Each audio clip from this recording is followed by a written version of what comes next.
ఈరోజు మన టాపిక్ ఏంటంటే సీజన్స్ అండ్ అగ్రికల్చర్. అలా నార్మల్గా మన సీజన్స్ ఎన్ని ఉన్నాయి తెలుగులో? అంటే తెలుగులో ఋతువులు చూసుకున్నాం అనుకో, మనకి 6 ఋతువులు. అవి ఏంటో చూద్దాం. చూద్దాం సీజన్స్ ఏమేంటివి. ఒకటి ఫస్ట్ తెలుగు వసంత ఋతువు, గ్రీష్మ ఋతువు, వర్ష ఋతువు, హేమంత ఋతువు, శరద్ ఋతువు, శిశిర ఋతువు. వసంత ఋతువు అంటే ఏంటి? ఉగాది అంటే ఫస్ట్ బిగినింగ్ ఆఫ్ హోప్ అని అర్థం. న్యూ థింగ్స్ అంటే అలా చిగురులు అవన్నీ వస్తాయి. గ్రీష్మ ఋతువు అంటే ఏంటి? వానలు ఎక్కువ పడతా ఉంటాయి, ఎండలు. వర్ష ఋతువు అంటే వానలు. హేమంత ఋతువు అంటే ఇది మంచు ఎక్కువ పడతా ఉంటుంది. శరద్ ఋతువు అంటే ఏంటి? వెన్నెల ఎక్కువగా వస్తుంది. శిశిర ఋతువు అంటే ఆకులు రాల్చు కాలం. అలా ఇదేమో న్యూ బిగినింగ్ ఆఫ్ హోప్ అంటే చిగురేస్తాయి ఆకులన్నీ. గ్రీష్మ ఋతువు అంటే ఎండలు ఎక్కువ ఉంటాయి. వర్ష ఋతువు అంటేనేమో వానలు ఎక్కువ పడతాయి. హేమంత ఋతువు అంటేనేమో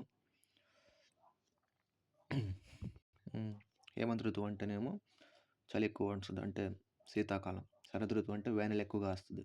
శిశిర ఋతువు అంటే ఆకురాల్చు కాలం, shedding of the leaves by trees. అది ఇప్పుడు అసలు రియల్గా ఈ సీజన్స్ అనేవి ఎలా ఫామ్ అవుతాయి అవి ఏంటో చూద్దాం. ఈ సీజన్స్ అనేది సోలార్ సిస్టంలో టాపిక్. సో కానీ అలా ఎక్కడ చెప్తే రాదు, కాబట్టి సీజన్స్ అగ్రికల్చర్ రిలేట్ చేసి చెప్దామని వచ్చా. ఎక్కడైనా చదువుకోవచ్చు, బాగుంటుంది, సింపుల్ టాపిక్. ఇప్పుడు చూద్దాం. లాటిట్యూడ్స్ ఉన్నాయి మనకి లాటిట్యూడ్స్ ఉన్నాయి. 0 degrees అంటే ఏంటి? ఈక్వేటర్.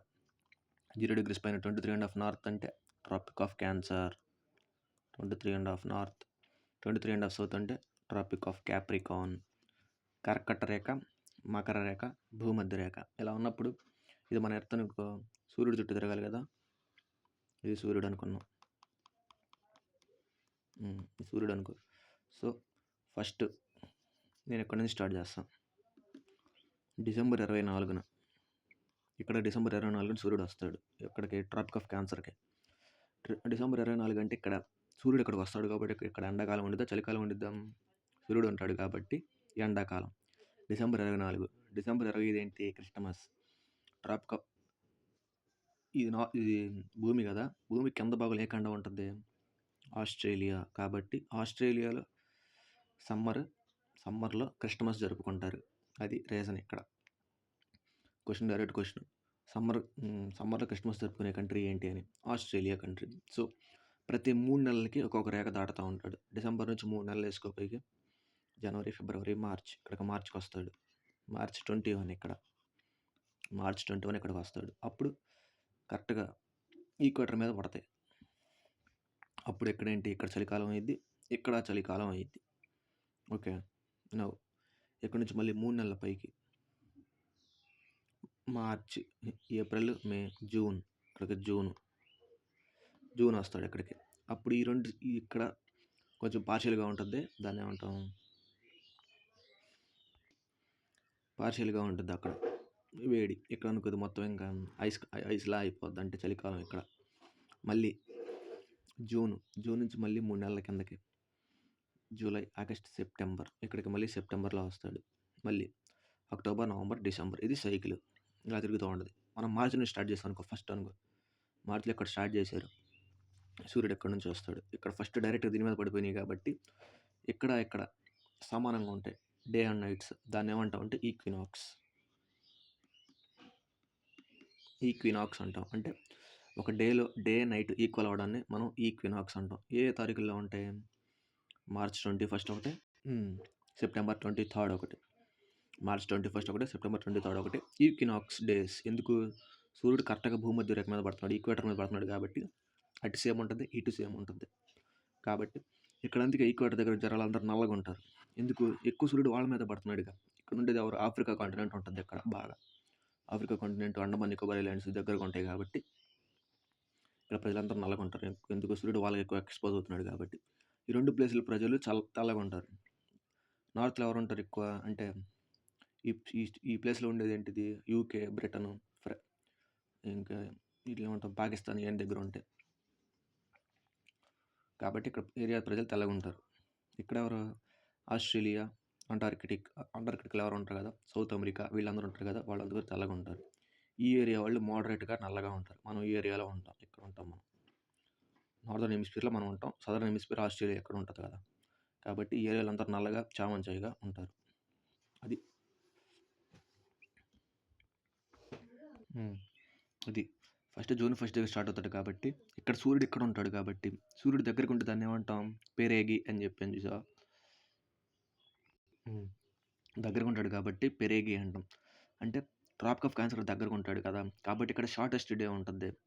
అదే సదర్న్ హెమిస్ఫియర్‌లో ఇది నార్దర్న్, ఇది సదరన్. హెమిస్ఫియర్ అంటే ఏంటి? భూమిని ఈక్వెటర్ పైన నార్దర్న్ హెమిస్ఫియర్, ఈక్వెటర్ కింద సదర్న్ హెమిస్ఫియర్. ఇక్కడ సూర్యుడి దగ్గర ఇక్కడ ఉంటాడు కాబట్టి, ఇక్కడ లాంగెస్ట్ డే పడద్ది. అది ఎక్కడున్నాడనుకో, ఇక్కడ లాంగెస్ట్ డే పడదు. మనం వాల్యూలు గుర్తుపెట్టుకోవాల్సింది ఏంటంటే, ఇది ఈక్వినాక్స్ అంటే డేట్లు ఎప్పుడు? March 21, September 23. Tropic of Cancer దగ్గర ఉన్నప్పుడు ఏ డేట్ వస్తుంది అని అడుగుతాడు. జూన్ 21 అంటే ట్రాపిక్ ఆఫ్ క్యాన్సర్ దగ్గర పెరిహేళి అన్న పెరేగి అన్న ఒకటే. పెరిహేళి అంటే సూర్యుడి దగ్గరగా ఉంటాడు. ఇక్కడ లాంగెస్ట్ డే పడుతుంది. అది ఇక్కడికి వచ్చాడు అనుకో, ఇక్కడ షార్టెస్ట్ డే పడుతుంది, ఇక్కడ లాంగెస్ట్ డే పడుద్ది. ఓకే, ఇది సీజన్ గురించి. సీజన్స్ ఎలా ఫామ్ అవుతాయి అని. సూర్యుడు చుట్టూ భూమి తిరగడం వల్ల, ఇలా భూమి ఇట్లా రొటేట్ అవ్వడం వల్ల, సూర్యుడు మారటం వల్ల ఇట్లా ఈ ప్లేసులు అంటే సూర్యుడు అంతే ఉంటాడు. అది సీజన్స్ అంటే. సూర్యుడు చుట్టూ భూమి తిరగడం వల్ల, భూమి పొజిషన్ చుట్టూ చేంజ్ అవుతూ ఉండడం వల్ల మనకి సీజన్స్ ఏర్పడుతున్నాయి. రెవల్యూషన్ ఆఫ్ ఎర్త్ కారణంగా మనకు సీజన్స్ ఏర్పడుతున్నాయి. సో కొన్ని టెక్నికల్గా సీజన్స్ ఉన్నాయి. వాటికి వెళ్ళే ముందు అగ్రికల్చర్ చూద్దాం. అగ్రికల్చర్లో అవి లింక్ అవుతూ ఉంటాయి కాబట్టి చూద్దాం అప్పుడు అగ్రికల్చర్ గురించి. అగ్రికల్చర్ అంటే ఏంటి అసలు? అగ్రి అంటే పంట, కల్చర్ అంటే పండించడం. అగ్రికల్చర్ అంటే పంటను పండించడం అని అర్థం. ఇలా కొన్ని కల్చర్లు ఉన్నాయి. అవి ఏంటి మనం చూద్దాం. సిల్వీ కల్చర్ అంటే ఏంటి? సిల్వీ అంటే టింబర్ కలప. సిల్వీ కల్చర్ అంటే కలపను పండించడం. అంటే చెట్లు ఎక్కువ పెంచి వాటి కలపను తీసుకోవడానికి మనం సిల్వీ కల్చర్ అంటాం. సెరీ కల్చర్ అంటే సెరీ అంటే సిల్క్ వామ్స్. మనం మలబరాకుల ద్వారా కక్కున ఒక మలబరాకులు వేస్తాం కదా, మలబరాకుల మీద కొన్ని పురుగులు తిరుగుతూ ఉంటాయి. వాటి ద్వారా మనం పట్టు పురుగులు అంటాం. సెరీ కల్చర్ అంటే rearing of silk worms for silk వామ్స్కి. పిసి కల్చర్ అంటే అంటే చేపల పెంపకాన్ని పిసి కల్చర్ అంటాం. ఇచ్టాలజీ అన్న కూడా అది. ఇచ్టాలజీ అంటే study of fish. PC culture అంటే రేరింగ్ ఆఫ్ ఫిషెస్. ఓలేరీ కల్చర్. ఓలేరీ అంటే వెజిటేబుల్, కల్చర్ అంటే పండించడం. Vegetable fish. ఆక్వా అంటే ఏంటి? వాటర్లో బ్రతికేవి. Rearing of rearing of marine animals అంటే రొయ్యలు, పీతలు ఇవి ఉంటాయి కదా, అవి. వాటిని కూడా అమ్ముకుంటాం కదా. సో అవి ఆక్వా కల్చర్. అంటే ఎపి కల్చర్ ఏంటి? ఎపి అంటే ఏంటి? బీస్, తేనెటీగ. Rearing of bees for honey is called AP culture. ఇప్పుడు ఇది ఉంది ఫెర్మీ కల్చర్ అంటే ఏంటంటే rearing of earth worms. Witty culture అంటే గ్రేప్స్ని పండించడం. విటీ కల్చర్ అంటే గ్రేప్స్. హార్టికల్చర్ అంటే ఫ్రూట్స్.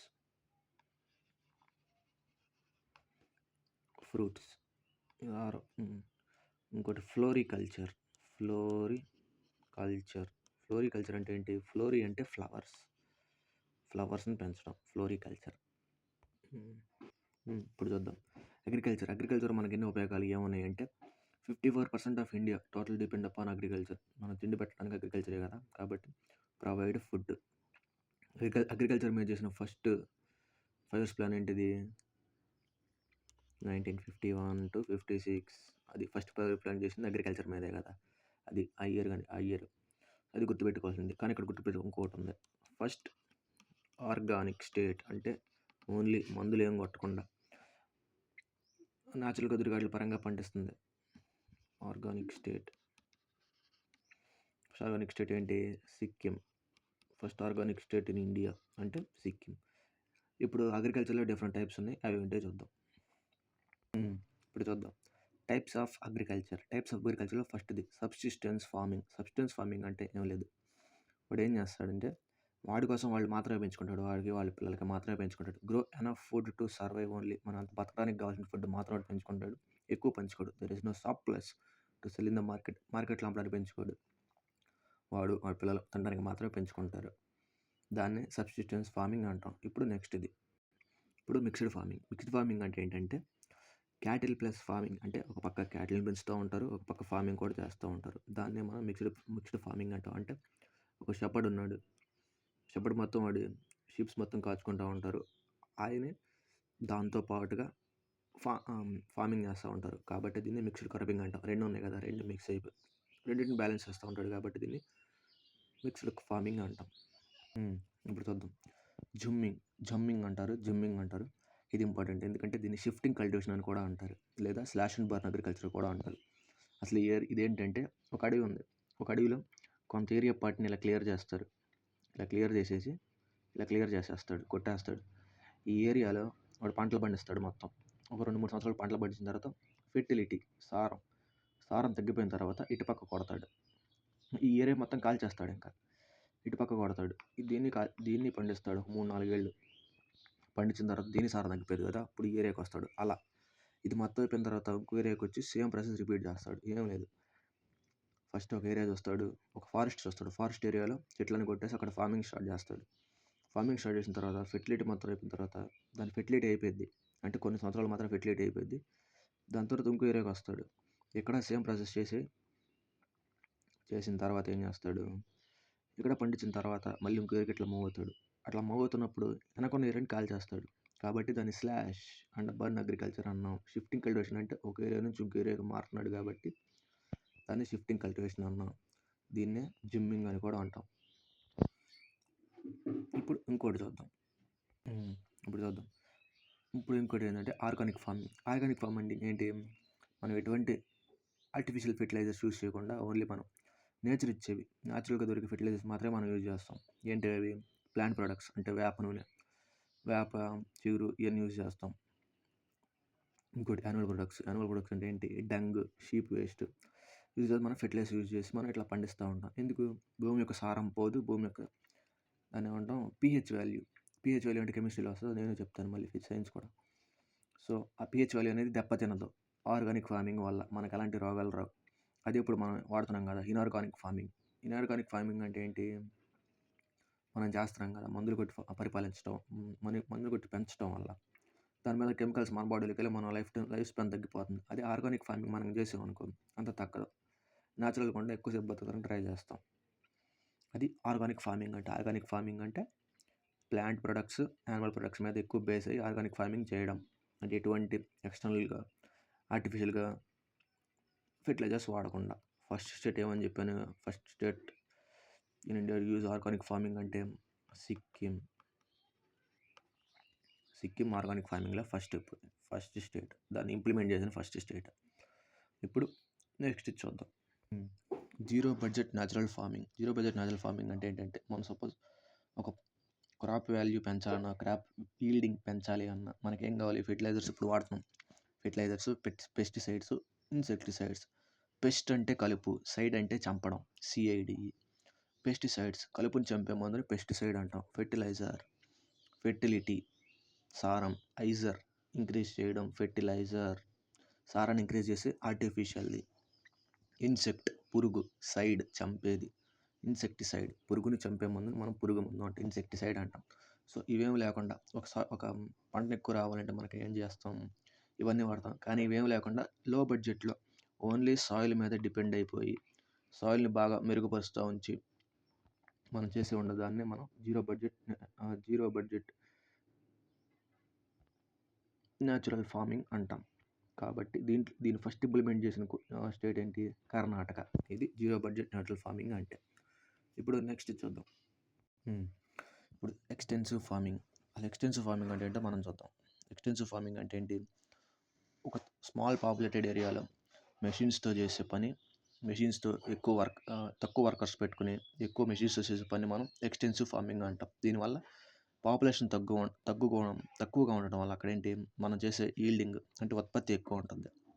ఇక్కడ సింపుల్ మ్యాటర్ ఏంటంటే లెస్ లేబర్తో మెషిన్స్తో ఎక్కువ పని చేయించి ఎక్కువ లాభం పొందడాన్ని మనం ఎక్స్టెన్సివ్ ఫార్మింగ్ అంటాం. ఎందుకు ఎక్కువ లాభం వస్తుందంటే అక్కడ పాపులేషన్ చాలా తక్కువ కాబట్టి, పాపులేషన్ తక్కువ ఉంది, ఎక్కువ లార్జ్ అమౌంట్ ఆఫ్ ల్యాండ్లో పండిస్తాడు కాబట్టి అక్కడ లాభం ఎక్కువ వస్తుంది. ఎందుకు, మెషిన్స్ ద్వారా ఎక్కువ పండిస్తున్నాడు. మెషిన్స్ యూజ్ చేసే ఫార్మింగ్ ఏంటంటే ఎక్స్టెన్సివ్ ఫార్మింగ్ అంటాం. ఇది ఎక్స్టెన్సివ్ ఫార్మింగ్ గురించి. More work done by machines, not himself. ఇప్పుడు ఇంటెన్సివ్ ఫార్మింగ్ అంటే చూద్దాం. ఇప్పుడు ఏంటంటే ఇంటెన్సివ్ ఫార్మింగ్లో ఏమంటే దీనికి క్వైట్ ఆపోజిట్ ఏంటి, ఎక్స్టెన్సివ్ ఫార్మింగ్. ఇంటెన్సివ్ ఫార్మింగ్లో లార్జ్ అమౌంట్ ఆఫ్ లేబర్ కావాలి. దేనికి, చిన్న ఏరియాలో పనిచేయడానికి. లార్జ్ అమౌంట్ ఆఫ్ లేబర్ చిన్న ఏరియాలో పనిచేస్తే దాన్ని ఇంటెన్సివ్ ఫార్మింగ్ అంటాం. ఎందుకు అలా పనిచేస్తారంటే పాపులేషన్ ఏమో ఎక్కువ ఉంటుంది, ల్యాండ్ ఏమో తక్కువ ఉంటుంది. ఇక్కడ ఇలా ఉండటం వల్ల వీళ్ళు కన్ఫామ్గా సంవత్సరంలో 2 to 3 క్రాప్స్ చేయాలి. ఎందుకు, వాళ్ళని పోషించాలి కదా తినడానికి. కాబట్టి ఈ వర్క్ మొత్తం మనుషులే చేస్తారు. ఇక్కడ ఎక్కువ మెషిన్స్ని వాడరు. దీనివల్ల లాభం నష్టం అంటే చాలా నష్టం. ఎందుకు, ల్యాండ్ తక్కువ ఉండి పాపులేషన్ ఎక్కువ ఉండడం వల్ల క్రాప్స్ ఎక్కువ టైం పట్టిద్ది.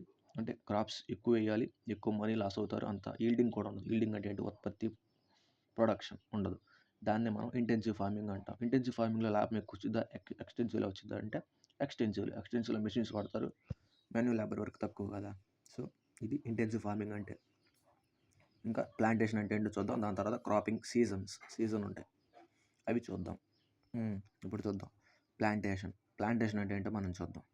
ప్లాంటేషన్ అంటే ఎక్కువ ట్రీస్ అని వరుసనే పాస్తాయి. ఒకే రకం ట్రీస్ ఎక్కువ ప్లాంట్ చేస్తూ ఉంటారు. ఎందుకు, ఫర్ హ్యూజ్ ఎస్టేట్స్, ఎక్కువ ప్లేస్లో ఎక్కువ ట్రీస్ పాడుతూ ఉంటారు. అవి ఓన్లీ ఎలాంటి క్రాప్స్, అవి rubber, sugar cane, coffee, tea, banana etcetera. ఇవన్నీ కమర్షియల్ క్రాప్స్ అంటాం. ఎందుకు కమర్షియల్ క్రాప్స్, ఇవి మేజర్గా ఎక్స్పోర్ట్ చేస్తారు. వేరే కంట్రీస్కి కానీ వేరే స్టేట్స్కి కానీ ఎక్స్పోర్ట్ చేస్తారు.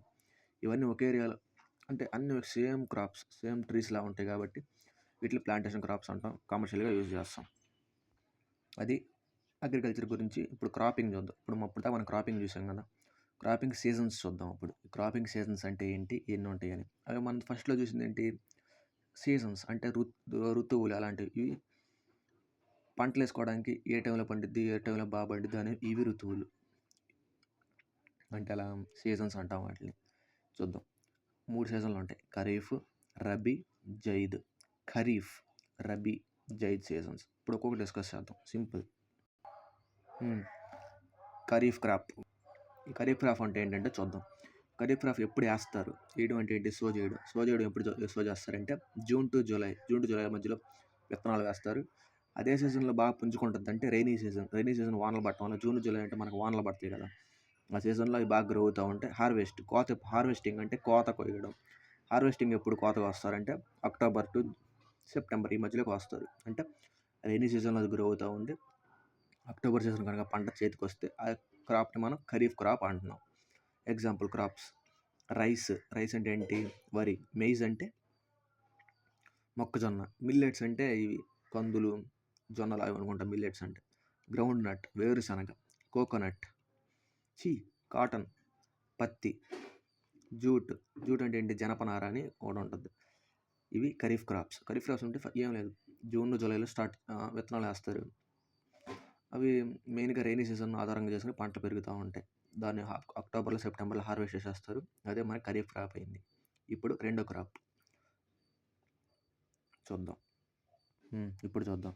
రెండో క్రాప్ సీజన్ ఏంటి, రబీ క్రాప్ ఎప్పుడు వేస్తారు, ఆఫ్టర్ రైనీ సీజన్ అంటే చలికాలం ఆ టైంలో వేస్తారు.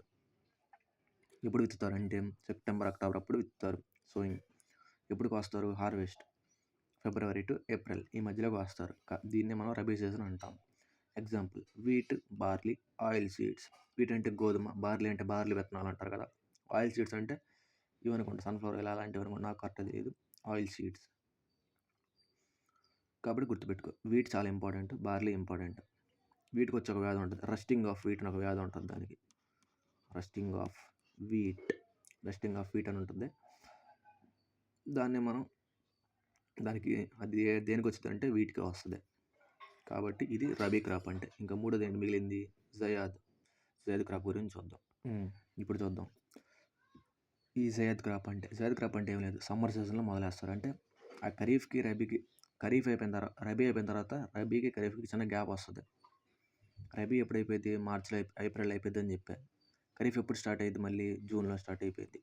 ఈ మధ్యలో ఉన్న పీరియడ్లో ఈ జైద్ క్రాప్ వేస్తారు. జైద్ క్రాప్లో సమ్మర్ సీజన్లో వేస్తారు. ఎప్పుడు కల్టివేట్ చేస్తారు, ఏప్రిల్, మే, జూన్. ఇది షార్ట్ టైం కాబట్టి చిన్న చిన్న పంటలు వేస్తారు. అలాంటి cucumber, water melon, Musk melon. అందుకే సమ్మర్లో ఇవి ఎక్కువ సేల్ అవుతూ ఉంటాయి. వాటర్ మిలన్, మస్క్ మిలన్ అన్న కూడా అది. మస్క్ మెలన్ అంటే బూడిద గుమ్మడికాయ అది అంటారు. నాకు అంత క్లియర్‌గా తెలీదు. కుకుంబర్ అంటే దోసకాయ. ఇవి ఎక్కువ వేస్తా ఉంటారు చేతి క్రాప్‌లో. ఇంకా 2 టాపిక్‌లున్నాయి. అవి చెప్పి విల్ కాల్ ఇట్. ఇప్పుడు ఈ రెవల్యూషన్స్ అంటే ఏంటో చూద్దాం. గ్రీన్ రెవల్యూషన్ అంటే అప్పట్లో మనకేంటి ఫుడ్ క్రైసిస్ చాలా తక్కువ. మన మోస్ట్ పాపులేటెడ్ కంట్రీ కదా! మోస్ట్ పాపులేటెడ్ సెకండ్ కంట్రీ ఇప్పుడు ఫస్ట్‌కొచ్చింది. అప్పట్లో సెకండ్ కంట్రీ కాబట్టి మనం రైస్ అప్ అడుకునేవాళ్ళం. రైస్ ఎలా యూఎస్ఏ నుంచి C840 అనేది ఉంటుంది. పర్మర్‌లో క్లియర్ ఉంటుంది చూడు. ఒక టైప్ ఆఫ్ వెరైటీ మనం ఇంపోర్ట్ చేసుకునేవాళ్ళం. ఇంపోర్ట్ అంటే ఏంటి? తీసుకోవడం. ఎక్స్‌పోర్ట్ అంటే పంపించడం. దిగుమతి, ఎగుమతి. ఎగుమతి ఎక్స్‌పోర్ట్, దిగుమతి ఇంపోర్ట్. కాబట్టి సో, ఇలా ఉండడం వల్ల ఏమైంది? మనం వేరే వాళ్ళని అడగలేకపోతున్నాం. వీడు కనిపెట్టాడు ఫస్టు. అసలు గ్రీన్ రెవల్యూషన్ అంటే 2 క్రాప్ వెరైటీని ఏకం చేసి కొత్త క్రాప్ వెరైటీని పుట్టించి ప్రొడక్షన్ ఎక్కువ పెంచడం. గ్రీన్ కాబట్టి వాడు చేసింది సీడ్స్ మీద కాబట్టి వాడు గ్రీన్ రెవల్యూషన్ అని దానికి పేరు పెట్టుకున్నాడు. గ్రీన్ అంటే పాడి పంటలు కాబట్టి గ్రీన్ కలర్ అంటే. సో వాడు ఏం చేశాడు? వరల్డ్‌లో నార్మన్ బోర్లాగ్ వాడి పేరు. నార్మన్ బోర్లాగ్ అనేవాడు ఫాదర్ ఆఫ్ గ్రీన్ రెవల్యూషన్ అంటాం వాడిని. వాడు అలా చేయడం వల్ల యూఎస్ అయితే వాడికి ఇంకా బాగా పేరు వచ్చేసి అక్కడ ఎక్కువ ప్రొడక్షన్ అయిపోయింది. మన కంట్రీ తక్కువ కదా, మనకి పాపులేషన్ ఎక్కువ, ఇన్కమ్ తక్కువ, ఫుడ్ తక్కువ కాబట్టి మనకు తక్కువ అయిపోతున్నాయి. వాళ్ళని మనం అప్పు తెచ్చుకుంటే ఏమైంది? వాళ్ళు ఎక్కువ ట్యాక్స్లు మన మీద వేసి మన దగ్గర నుంచి డబ్బులు ఎక్కువ తీసుకుంటున్నారు. మనం C40 అని 840 ఏదో ఉంటుంది, పర్మర్లో ఉంటుంది. సో దానివల్ల వాళ్ళు ఎక్కువ లబ్ధి పొందుతున్నారు. కాబట్టి ఇండియాని ఏం చేశాడంటే ఎంఎస్ స్వామినాథన్ అనే ఆయన దీని దగ్గర నేర్చుకుని ఇండియాలో దాన్ని ఇంప్లిమెంట్ చేద్దాం అనుకున్నాడు. పోతే పోయింది. ఫస్ట్ ఇండియా మొత్తం మీద కాదు, ఇండియా మొత్తం మీద చెప్తే మొత్తం ఏం తిట్టుకుంటారు ఒకవేళ పోతే. కాబట్టి ఈయన ఏం చేశాడు? ఫస్ట్ నేను కొన్ని స్టేట్స్ మీద ఇంప్లిమెంట్ చేస్తానని ఎంఎస్ స్వామినాథన్ ఈయన ఇంప్లిమెంట్ చేస్తానని 2 పంటల మీదే చేశాడు మ్యాక్సిమం. వీటు, రైస్. దట్టు వీటి మీద ఎక్కువ చేశాడు. వీటి మీద అంటే గోధుమ పంట మీద. ఎక్కడ చేశాడంటే పంజాబ్, హర్యానా ఈ 2 ఎక్కువ మీద చేశాడు. హ్యూజ్ ప్రాఫిట్ వచ్చేసింది. ఎందుకు? ఎకరానికి 5 బస్తాలు రావాల్సింది 20 బస్తాల దాకా వచ్చింది. ఇంత ప్రాఫిట్ వచ్చింది.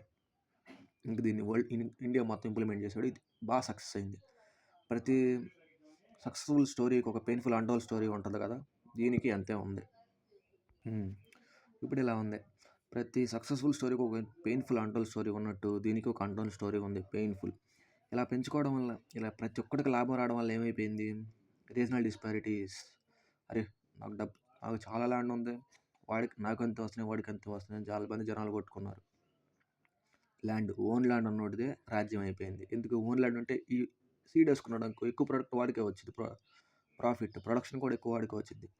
కాబట్టి ఈ ల్యాండ్ ఉన్న వాళ్ళదే ఎక్కువ రాజ్యం అయిపోయింది. ఫెర్టిలైజర్స్ ఆర్టిఫిషియల్ ఎక్కువ యూజ్ చేస్తున్నారు. దానివల్ల ఏమైంది? ఫెర్టిలిటీ తగ్గిపోయింది. మళ్ళీ ఎక్కువ మోటార్ పైప్, పంటకు కావాల్సింది అంటే ఎక్కువ నీళ్లు కావాలి కదా, గ్రౌండ్ వాటర్. ఇది హై ఈల్డింగ్ వెరైటీ కదా, హెచ్వైవి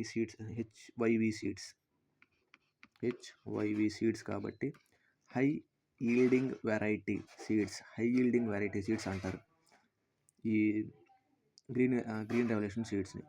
ఈ సీడ్స్ వాడటం వల్ల పంట బాగా పెరుగుతుంది, ఎక్కువ ప్రోడక్ట్ వస్తున్నాయి. దానికి మనం ఇన్పుట్ ఇవ్వాలి కదా. ఇన్పుట్ ఏంటి? మనం వాటర్ ఎక్కువ ఇవ్వాలి. దానివల్ల గ్రౌండ్ వాటర్ లెవెల్ బాగా తగ్గిపోతుంది. HYV seeds, high yielding variety seeds. దీనివల్ల ఉన్న ఒకే ఒక లాభం, ప్రొడక్షన్ ఎక్కువైంది, ఇండియాకి మంచి పేరు వచ్చింది. ఇది దీని గురించి. ఇంకా ఫైనల్ టాపిక్ చూద్దాం. కొన్ని రెవల్యూషన్స్ ఎలాంటివి ఉన్నాయి అవి చూసి విల్ కాల్ ఇట్ డే. ఇప్పుడు చూద్దాం. గ్రీన్ రెవల్యూషన్ అంటే దేని మీద చేశారంటే సీడ్స్ మీద చేశారు. సీడ్స్ మీద గ్రీన్ రెవల్యూషన్ చేశారు. వైట్ రెవల్యూషన్ దేని మీద చేశారు? మిల్క్ మీద చేశారు. బ్లూ రెవల్యూషన్ అంటే బ్లూ అంటే ఏంటి? నీళ్ళ మీద చేశారని కాదు, నీళ్ళలో ఉండే వాటి మీద అంటే ఫిషెస్ మీద చేశారు. రెడ్ రెడ్గా ఏమంటాయి మనకి? ఆనియన్స్. రెడ్ రెవల్యూషన్ మీట్ మీద అనుకుంటా, మీట్ మీద చేశారు. చికెన్ మీట్ మీద. బ్రౌన్ రెవల్యూషన్ లెదర్ మీద చేశారు. లెదర్ అంటే ఏంటి? తోలు. లెదర్ మీద చేశారు. రెడ్ రెవల్యూషన్ మీట్ మీద చేశారు. ఎల్లో రెవల్యూషన్ ఆయిల్ సీడ్ మీద చేశారు. పింక్ రెవల్యూషన్ దేని మీద చేశారు? ఆనియన్స్ మీద చేశారు. ఇంకా గ్రే రెవల్యూషన్ ఎగ్స్ మీద చేశారు. సో పర్మర్లో చాలా క్లియర్గా ఉంటుంది, ఒకసారి చూడు. Okay then, bye, have a nice day.